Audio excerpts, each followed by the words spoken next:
전주 한옥마을의 이른 아침은 고요했습니다.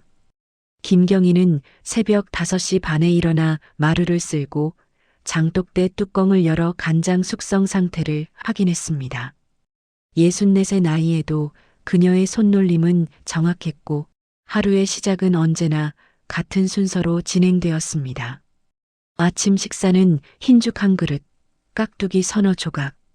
식사 후에는 한옥 뒤편 텃밭에서 상추와 깻잎을 따고 오전 10시쯤 동네 노인정에 들러 차 한 잔을 마셨습니다.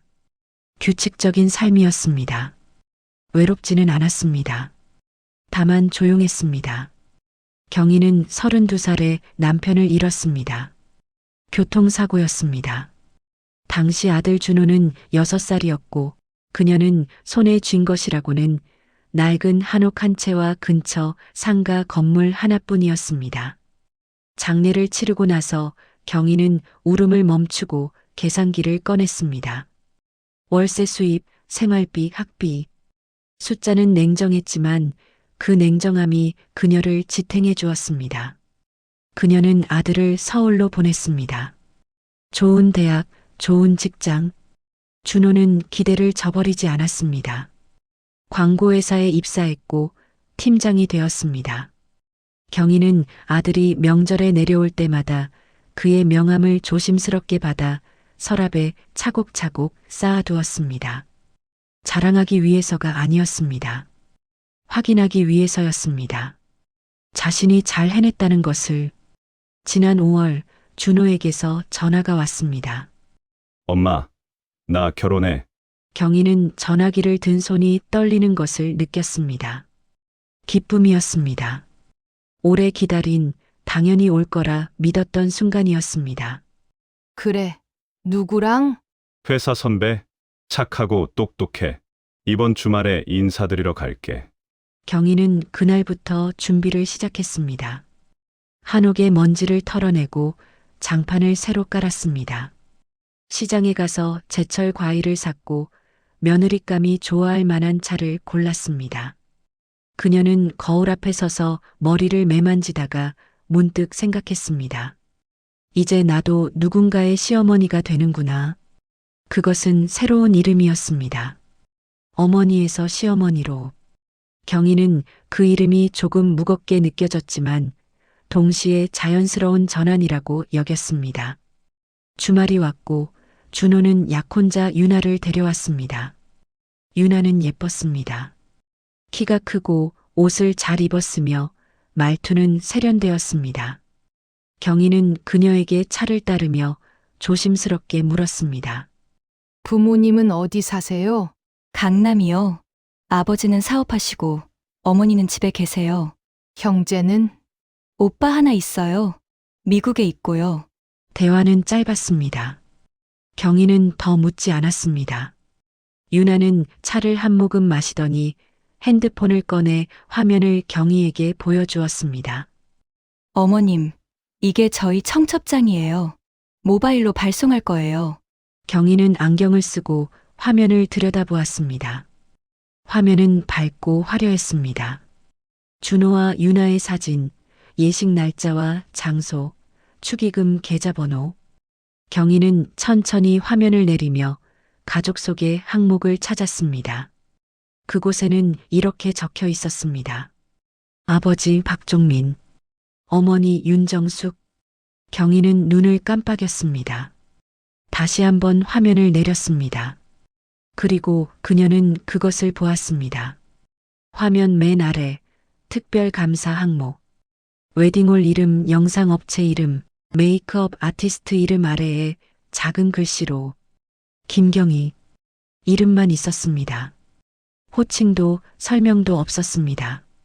경희는 화면에서 눈을 떼지 않았습니다. 유나가 말했습니다. 요즘은 이렇게 하는 게 트렌드예요. 간결하고 모던하게. 경희는 고개를 들어 아들을 보았습니다. 준호는 시선을 피했습니다. 그래. 요즘은 그렇구나. 경희는 핸드폰을 유나에게 돌려주었습니다. 그녀의 목소리는 평소와 다르지 않았습니다. 두 사람이 돌아간 뒤 경희는 자리에 앉아 한참을 움직이지 않았습니다. 저녁을 먹지 않았습니다. 그녀는 자신의 휴대폰을 꺼내 준호가 보낸 청첩장 링크를 다시 열었습니다. 화면을 천천히 캡처하고 파일로 저장했습니다. 그리고 프린터를 켜서 A사 용지 2장에 출력했습니다. 그녀는 출력물을 들고 서재로 갔습니다. 서랍에서 투명 파일을 꺼내 청첩장을 넣고 날짜를 적었습니다. 2024년 5월 18일. 경희는 창밖을 바라보았습니다. 한옥 마당에 심어둔 동백나무가 바람에 흔들리고 있었습니다. 그녀는 생각했습니다. 이건 실수가 아니야. 누군가 선택한 것이었습니다. 의도적으로. 경희는 파일을 책상 위에 가지런히 놓았습니다. 그리고 수첩을 꺼내 펜을 들었습니다. 그녀는 첫 페이지에 이렇게 적었습니다. 확인사항 1. 청첩장 원본 보관 2. 결혼 준비 과정 기록 3.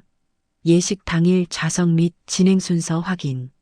적으면서도 경희의 손은 떨리지 않았습니다. 분노는 없었습니다. 대신 차가운 각성이 있었습니다. 그녀는 수첩을 덮고 불을 껐습니다. 잠자리에 들었지만 잠은 오지 않았습니다. 어둠 속에서 경희는 천장을 바라보며 조용히 중얼거렸습니다. 말은 마지막에 한다. 그것은 다짐이었습니다. 그리고 예고였습니다. 결혼식 리허설은 식 이틀 전으로 잡혔습니다. 경희는 오전 10시에 서울행 KTX를 탔습니다. 검은색 정장을 입었고 머리는 단정하게 묶었습니다. 가방 안에는 수첩과 볼펜, 그리고 출력해둔 청첩장 사본이 들어 있었습니다. 기차 안에서 경희는 창밖을 바라보았습니다. 논밭이 지나가고 아파트 단지가 나타났습니다. 서울이 가까워질수록 그녀의 심장은 조금씩 빨라졌습니다. 그러나 표정은 변하지 않았습니다. 웨딩홀은 강남의 한 호텔 안에 있었습니다. 로비는 넓고 화려했습니다. 대리석 바닥이 반짝였고 천장에는 샹들리에가 걸려 있었습니다. 경희는 엘리베이터를 타고 3층으로 올라갔습니다. 연회장 입구에서 직원 한 명이 태블릿을 들고 서 있었습니다. 어떻게 오셨어요? 박준호 결혼식 리허설 참석하러 왔습니다. 직원은 태블릿 화면을 확인하더니 고개를 갸웃했습니다. 성함이 어떻게 되세요? 김경희입니다. 직원은 손가락으로 화면을 몇 번 스크롤했습니다. 아, 여기 있네요. 후원자 명단에. 경희는 그 말을 듣고 잠시 멈췄습니다. 후원자요? 네, 이쪽으로 오세요. 직원은 경희를 연회장 안으로 안내했습니다. 연회장은 넓었습니다. 무대 위에는 화려한 꽃 장식이 세워져 있었고 의자들은 줄지어 놓여 있었습니다. 직원은 연회장 맨 끝, 출입문 바로 옆 좌석을 가리켰습니다. 여기 앉으시면 됩니다. 경희는 그 좌석을 내려다보았습니다. 무대에서 가장 먼 곳이었습니다. 옆에는 웨딩 관련 업체 직원들이 앉을 자리가 표시되어 있었습니다. 여기가 제 자리인가요? 네, 동선상 이쪽이 편하실 거예요. 경희는 천천히 고개를 끄덕였습니다. 그리고 가방에서 수첩을 꺼내 좌석 번호와 위치를 적었습니다. 직원은 그녀를 보더니 어색하게 웃었습니다. 뭐 적으세요? 기록입니다. 아, 네. 직원은 더 이상 묻지 않고 자리를 떠났습니다. 경희는 그 자리에 서서 연회장 전체를 둘러보았습니다. 무대 바로 앞쪽 가장 좋은 자리에는 신부 어머니라는 팻말이 놓여 있었습니다. 그 옆에는 신부 아버지, 신랑 아버지 자리가 마련되어 있었습니다. 신랑 어머니 자리는 없었습니다. 경희는 수첩에 그 사실을 적었습니다. 그리고 자리에 앉았습니다. 출입문이 열릴 때마다 바람이 들어왔고 웨이터들이 음료를 나르며 그녀의 의자 뒤를 지나갔습니다. 10분쯤 지나자 준호와 유나가 들어왔습니다. 뒤이어 웨딩 플래너 한 명이 따라 들어왔습니다. 30대 중반으로 보이는 여성이었고 흰색 블라우스에 검은색 슬랙스를 입고 있었습니다. 준호는 어머니를 보고 손을 들었습니다. 엄마, 왔어? 경희는 자리에서 일어나 고개를 끄덕였습니다. 유나는 경희를 향해 가볍게 인사했습니다. 어머님, 오시느라 수고하셨어요. 아니야. 웨딩 플래너가 다가와 명함을 건넸습니다. 안녕하세요. 저는 이번 결혼식을 담당하는 서효은입니다. 경희는 명함을 받아 가방에 넣었습니다. 서효은이 말했습니다. 오늘은 간단하게 동선만 확인하고 가시면 됩니다. 예식 당일 혼란 없도록요. 제 좌석이 왜 여기인지 여쭤봐도 될까요? 서효은은 잠시 멈칫했습니다. 그리고 태블릿을 들여다보며 대답했습니다. 콘셉트상 그렇게 배치했어요. 요즘 트렌드는 가족보다는 전체적인 분위기와 동선을 우선하거든요. 제가 후원자 명단에 있던데요.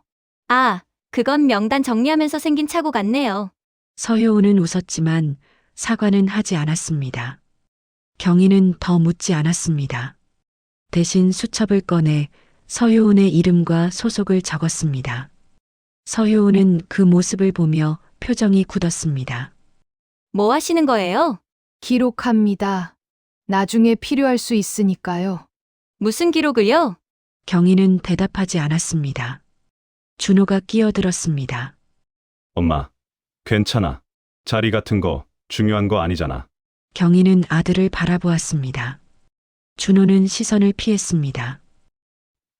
그래. 중요하지 않지. 경희의 목소리는 낮았습니다. 리허설이 시작되었습니다. 음악이 흘러나오고 준호와 유나는 무대 위로 걸어갔습니다. 사회자가 멘트를 연습했고 서효은은 조명과 음향을 점검했습니다. 경희는 자리에 앉아 그 모든 과정을 지켜보았습니다. 리허설이 끝난 후 서효은이 다가왔습니다. 어머님, 혹시 당일에 감사 인사 한마디 해주시면 어떨까 해서요. 짧게요. 무슨 인사요? 후원해주신 분들께 감사 인사요. 식 마지막에 사회자가 마이크 드릴 거예요. 경희는 서효은을 바라보았습니다. 제가 후원자인가요? 아니, 그게 아니라 아니면 하객인가요? 서효은은 대답하지 못했습니다. 경희는 가방을 들고 자리에서 일어났습니다. 생각해 보겠습니다. 그녀는 연회장을 나왔습니다. 복도를 걸으며 경희는 수첩을 펼쳤습니다. 그리고 한 줄을 더 적었습니다. 확인 완료 좌석 배치 의도적. 사과 없음. 경희는 엘리베이터를 타고 로비로 내려갔습니다. 호텔 밖으로 나오자 차가운 바람이 불었습니다. 그녀는 잠시 멈춰서서 하늘을 올려다보았습니다. 그리고 조용히 중얼거렸습니다. 말은 마지막에 한다. 그것은 다짐이 아니었습니다. 이제는 계획이었습니다. 경희는 핸드폰을 꺼내 전주행 기차표를 예매했습니다. 그리고 연락처를 검색했습니다. 변호사 정우석. 오래전 부동산 문제로 한 번 자문을 구했던 사람이었습니다. 그녀는 문자를 보냈습니다. 상담 예약 가능한가요? 급합니다. 답장은 금방 왔습니다. 내일 오전 가능합니다. 경희는 핸드폰을 가방에 넣고 택시를 잡았습니다. 서울역으로 향하는 차 안에서 그녀는 창밖을 바라보았습니다. 분노는 여전히 없었습니다. 대신 확신이 있었습니다. 이것은 실수가 아니었습니다. 선택이었습니다. 그리고 경희도 이제 선택할 차례였습니다. 결혼식 당일 아침은 맑았습니다. 경희는 새벽 5시에 일어나 샤워를 했습니다. 옷장에서 짙은 남색 한복을 꺼냈습니다. 3년 전 사촌 조카 결혼식 때 맞춘 옷이었습니다. 거울 앞에서 옷매무새를 정리하고 머리를 단정하게 빗어 올렸습니다. 가방을 챙겼습니다. 수첩, 볼펜, 핸드폰, 그리고 흰 봉투 하나. 봉투 안에는 수표가 들어 있었습니다. 5천만 원. 준호에게 줄 축의금이었습니다. 경희는 봉투를 만지작거리다가 가방 안쪽 주머니에 넣었습니다. KTX는 정오에 서울역에 도착했습니다. 경희는 택시를 타고 웨딩홀로 향했습니다. 차창 밖으로 도심 풍경이 흘러갔습니다. 높은 빌딩, 빠르게 걷는 사람들, 신호등. 웨딩홀에 도착했을 때는 오후 1시였습니다. 식은 2시에 시작 예정이었습니다. 로비에는 하객들이 모여 있었고 포토월 앞에서 사진을 찍는 사람들도 있었습니다. 경희는 안내 데스크로 갔습니다. 직원이 방명록을 건넸습니다. 성함과 축의금 넣어주시면 됩니다. 경희는 이름을 적었습니다. 봉투는 꺼내지 않았습니다. 봉투는 나중에 직접 전달하겠습니다. 보통은 여기서 받는데요. 괜찮습니다. 직원은 더 이상 묻지 않았습니다. 경희는 연회장으로 들어갔습니다. 리허설 때 확인했던 그 자리, 출입문 옆 끝자리로 갔습니다. 의자에 앉아 연회장을 둘러보았습니다. 무대는 화려했습니다. 흰색 장미와 안개꽃으로 장식된 아치, 은은한 조명, 중앙에 놓인 연단. 신부 어머니 윤정숙이 들어왔습니다. 화려한 한복을 입고 목에는 진주 목걸이를 걸었습니다.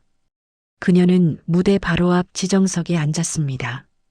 주변 사람들이 인사를 건넸고 그녀는 밝게 웃으며 답했습니다.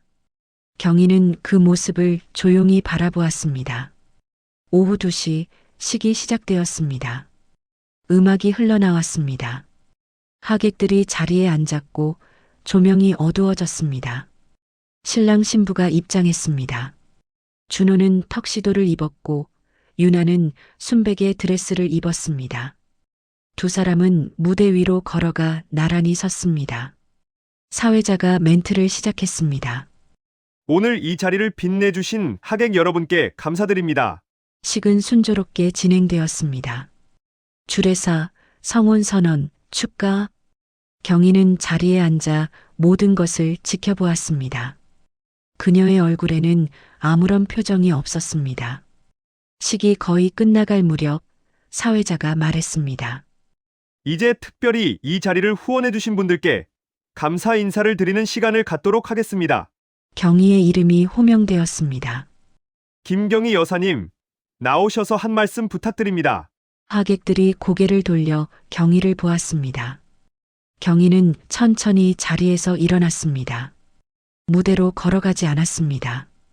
대신 그 자리에서 가방을 열었습니다. 사회자가 마이크를 들고 다가왔습니다. 이쪽으로 나오시면 됩니다. 경희는 마이크를 받지 않았습니다. 대신 가방에서 흰 봉투를 꺼냈습니다. 연회장이 조용해졌습니다. 경희는 봉투를 열었습니다. 안에서 수표를 꺼냈습니다. 5천만 원이라는 숫자가 적힌 종이. 그리고 그것을 찢었습니다. 한 번, 두 번. 소리는 크지 않았습니다. 하지만 고요한 연회장 안에서 그 소리는 분명하게 들렸습니다. 하객들이 숨을 죽였습니다. 준호가 무대에서 뛰어내렸습니다. 엄마, 뭐 하는 거야? 경희는 찢어진 수표 조각들을 바닥에 떨어뜨렸습니다. 그리고 아들을 바라보았습니다. 축하한다. 목소리는 낮고 차가웠습니다. 준호가 경희의 팔을 잡았습니다. 지금 무슨 짓이야? 사람들이 다 보잖아. 보라고 한 거야. 경희는 팔을 뿌리치고 가방을 들었습니다. 그리고 연회장을 나왔습니다. 아무도 그녀를 막지 않았습니다. 복도는 조용했습니다.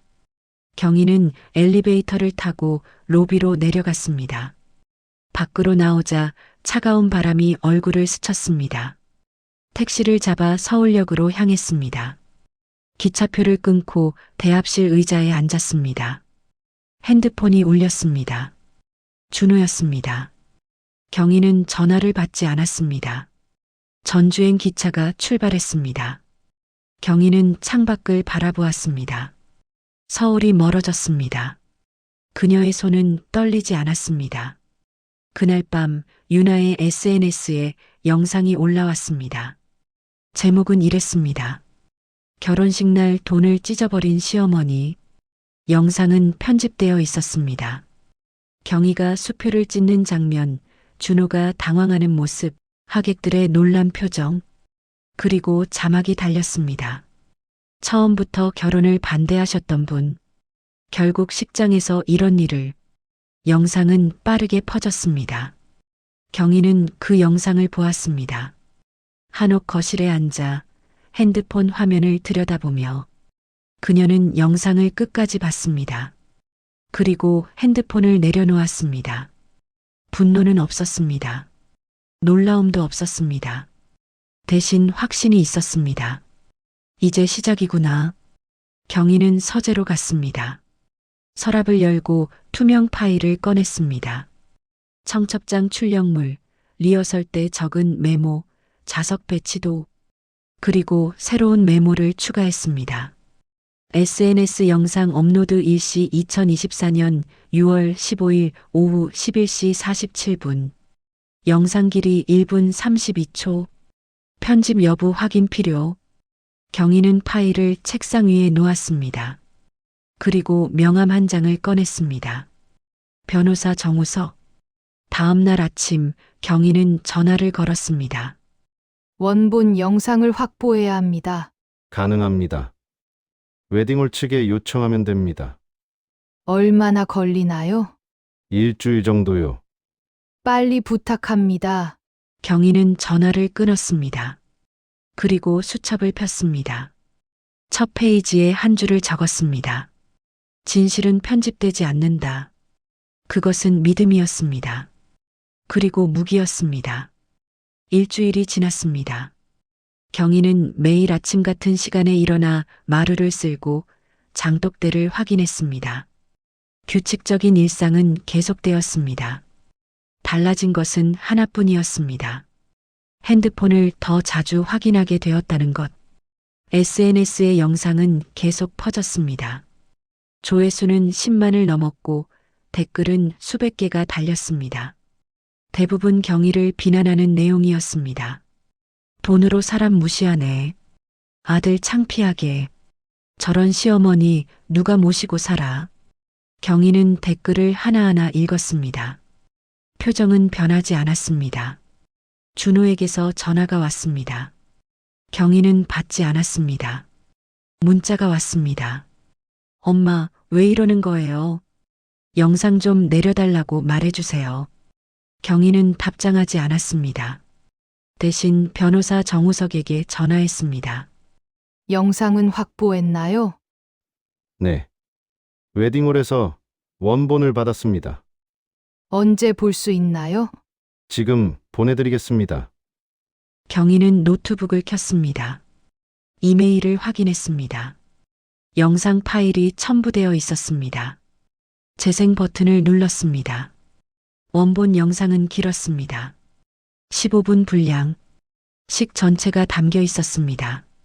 경희는 자신이 등장하는 부분을 찾았습니다. 사회자가 그녀를 호명하는 장면. 경희가 자리에서 일어나는 모습. 가방을 여는 모습.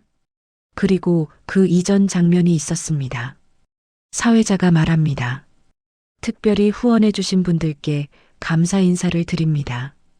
카메라가 무대 앞쪽을 비춥니다. 신부 어머니 윤정숙이 앉아 있는 자리, 그 옆에 빈 자리 하나, 그리고 카메라가 연회장 끝으로 이동합니다.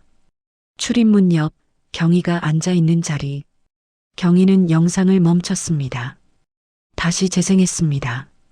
좌석 배치가 명확하게 보였습니다. 신랑 어머니 자리는 없었습니다. 경희는 하객도 가족도 아닌 자리에 앉아 있었습니다. 경희는 영상을 저장했습니다. 그리고 정우석에게 전화했습니다. 이 영상을 공개할 수 있나요? 법적으로는 가능합니다. 하지만 신중하게 접근하는 게 좋습니다. 어떻게요? 먼저 상대방에게 원본 영상을 보여주고 편집된 영상을 내리도록 요청하는 겁니다. 그래도 응하지 않으면 그때 법적 조치를 취하고요. 경희는 잠시 침묵했습니다. 알겠습니다. 일단 기다리겠습니다. 기다린다고요?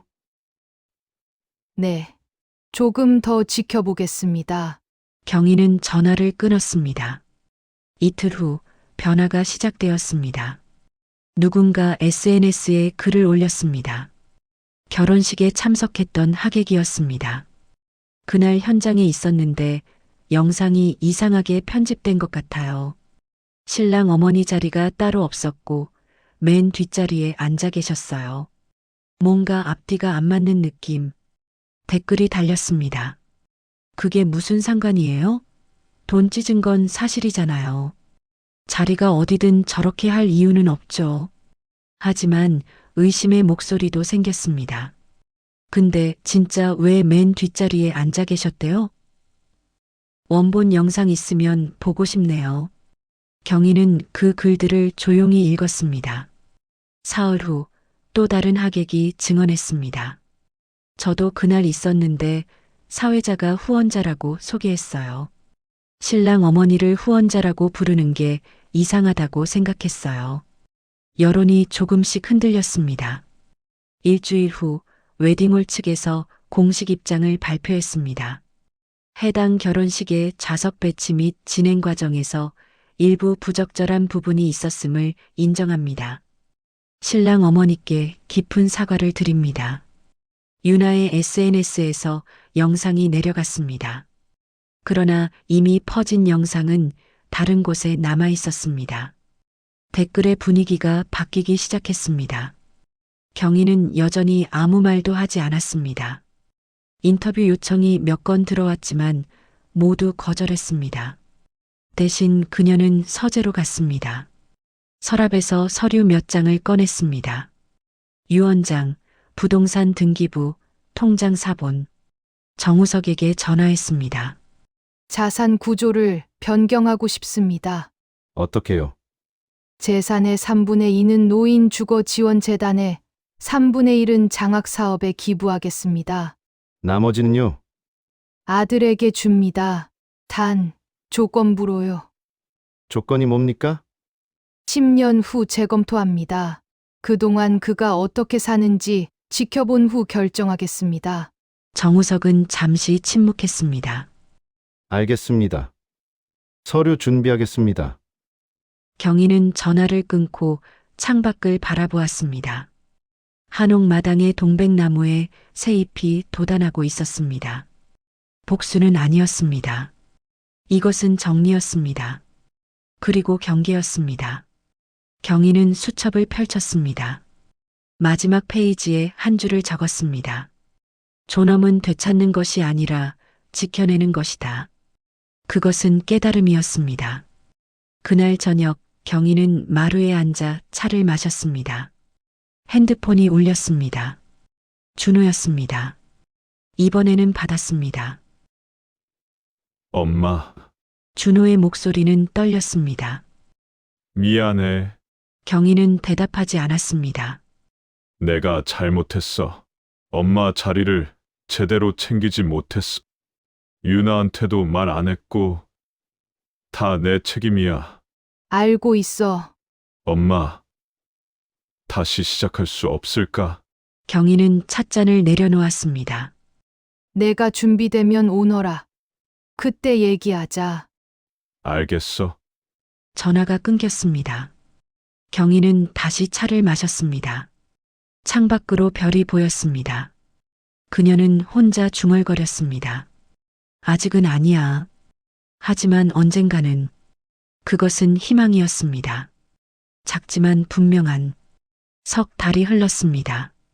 가을이 왔습니다. 전주 한옥마을의 은행나무가 노랗게 물들었고 아침 저녁으로 바람이 선선했습니다. 경희는 여전히 새벽 5시 반에 일어났습니다. 마루를 쓸고 장독대를 확인하고 텃밭에서 상추를 땄습니다. 규칙적인 삶은 계속되었습니다. 달라진 것이 있다면 마음이 조금 가벼워졌다는 것이었습니다. 서재 서랍에는 여전히 투명 파일이 보관되어 있었습니다. 청첩장 출력물, 좌석 배치 메모, 원본 영상 파일. 경희는 가끔 그것들을 꺼내 보았습니다. 분노하기 위해서가 아니었습니다. 잊지 않기 위해서였습니다. 어느 토요일 오후 경희는 마당에서 고추를 말리고 있었습니다. 대문 밖에서 발소리가 들렸습니다. 누군가 문을 두드렸습니다. 경희는 손을 털고 일어났습니다. 대문을 열었습니다. 준호가 서 있었습니다. 그의 손에는 검은색 노트 한 권이 들려 있었습니다. 얼굴은 수척했고 눈 밑에 다크서클이 있었습니다. 엄마, 경희는 아무 말 없이 그를 바라보았습니다. 들어와도 될까? 들어와. 준호는 신발을 벗고 마루에 올라왔습니다. 경희는 거실로 그를 안내했습니다. 두 사람은 마주 앉았습니다. 침묵이 흘렀습니다. 준호가 노트를 꺼냈습니다. 펼쳐서 경희에게 보여주었습니다. 노트 안에는 빼곡하게 글씨가 적혀 있었습니다. 날짜별로 정리된 지출 내역, 생활비 계산, 앞으로의 계획. 이게 뭐니? 예산이요. 엄마가 말했잖아요. 예산부터 쓰라고. 경희는 노트를 받아들었습니다. 천천히 페이지를 넘겼습니다. 9월 월세 120만 원, 식비 80만 원, 교통비 15만 원, 10월 대출 이자 50만 원, 공과금 12만 원. 경희는 고개를 들어 아들을 보았습니다. 대출. 결혼 준비하면서 좀 빌렸어요. 웨딩홀, 신혼여행, 혼수 다 합쳐서 2천만 원 정도. 유나는 준호는 시선을 피했습니다. 헤어졌어요. 경희는 노트를 덮었습니다. 왜?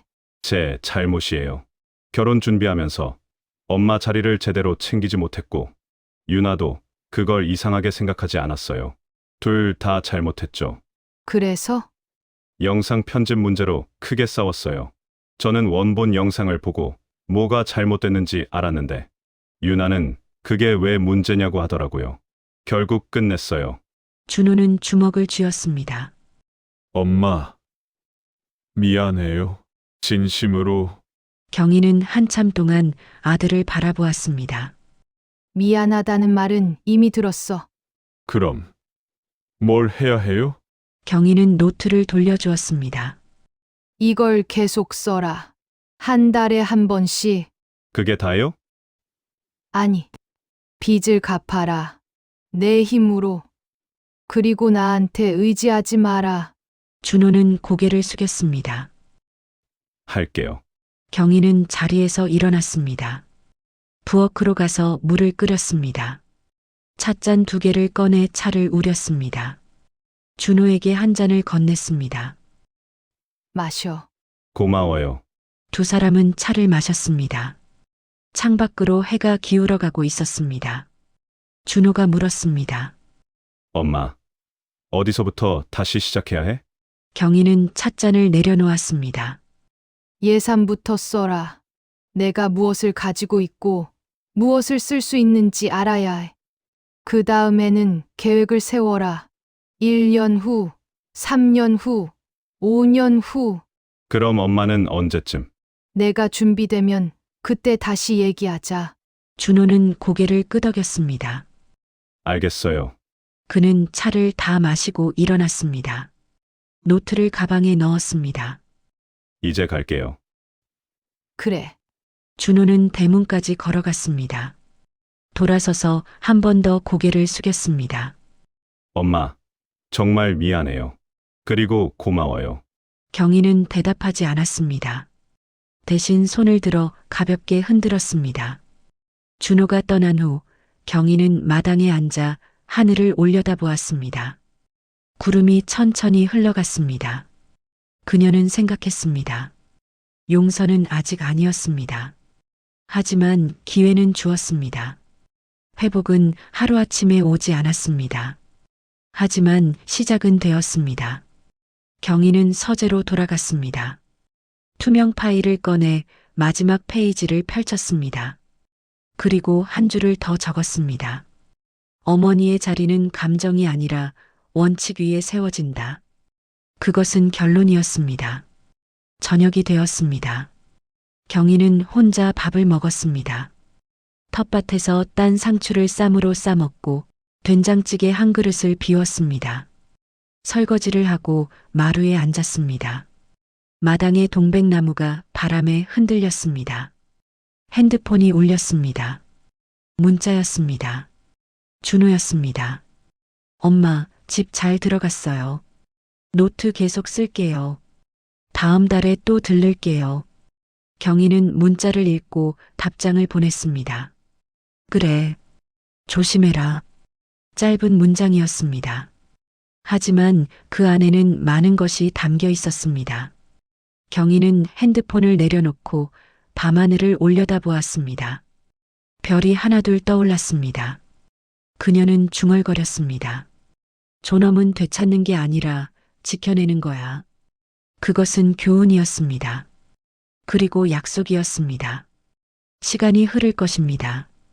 준호는 빚을 갚을 것이고 예산을 쓸 것이고 조금씩 배울 것입니다. 경희는 기다릴 것입니다. 조급하지 않게, 감정에 휩쓸리지 않게, 그리고 언젠가 준비가 되었을 때 다시 만날 것입니다. 그때가 되면 아들은 묻지 않을 것입니다. 어디서부터 다시 시작해야 해? 대신 이렇게 말할 것입니다. 이제 제가 엄마를 챙길게요. 그날이 오기까지 경희는 자신의 자리를 지킬 것입니다. 조용하게, 단단하게. 어른의 자리는 그렇게 돌아오는 것이었습니다. 밤이 깊어갔습니다. 한옥마을은 고요했습니다. 경희는 방으로 들어가 불을 껐습니다. 내일도 새벽 5시 반에 일어날 것입니다. 마루를 쓸고 장독대를 확인하고 하루를 시작할 것입니다. 규칙적인 삶, 조용한 존엄, 그것으로 충분했습니다.